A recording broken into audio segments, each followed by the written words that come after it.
Dear friends, அனைவருக்கும் வணக்கம். வாழ்க வையகம், வாழ்க வளமுடன்.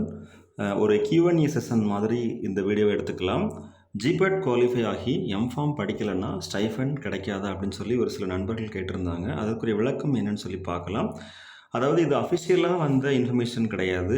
இதுக்குரிய answer according to my knowledge I am explaining the answer. Okay, அதாவது ஜிபேட் நம்ம குவாலிஃபை ஆனதுக்கப்புறம் நம்ம master of pharmacy degree course படிக்கலை அப்படின்னா அந்த ஜிபேட் ஸ்கோர் கார்டை நம்ம என்ன பர்பஸ்க்காக யூஸ் பண்ணலாம் அப்படின்னா, நம்ம ஜூனியர் ரிசர்ச் ஃபெலோஷிப் இல்லை சீனியர் ரிசர்ச் ஃபெலோஷிப்புக்கு வந்து நம்ம அப்ளை பண்ணும்போது அந்த ஸ்கோர் கார்டை யூட்டிலைஸ் பண்ணிக்கலாம். அது மட்டும் இல்லாமல் நம்மளோட டாக்டர் ஆஃப் ஃபிலாசபி பிஹெச்டி கோர்ஸ்க்கு அப்ளை பண்ணும்போது நம்ம யூட்டிலைஸ் பண்ணிக்கலாம். இப்போ நம்ம வந்து ரிசர்ச் ப்ரப்போசல் ஏதாவது சப்மிட் பண்ணுறோம், ஐசிஎம்ஆர், ஐசிஏஆர், அப்புறம் சிஎஸ்ஐஆர், செர்ப், இந்த மாதிரி அந்த பர்பஸ்க்காண்டி அப்ளை பண்ணிக்கலாம்.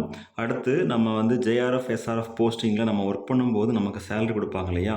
ஸோ அதில் பார்த்தோம் அப்படின்னா நமக்கு ஒரு 6,000 rupees நமக்கு வந்து ஜிபேட் குவாலிஃபை இருந்தால் நமக்கு வந்து கிடைக்கும்.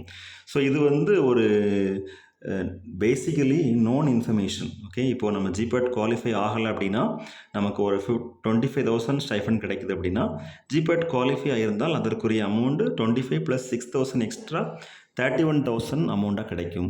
அதாவது எம்என்சி கம்பெனியில் இல்லை ஆர்என்டியில் ஒர்க் பண்ணும்போது கண்டிப்பாக இதுக்கு ஒரு மிகப்பெரிய கிரெடென்ஷியல் இருக்கும்.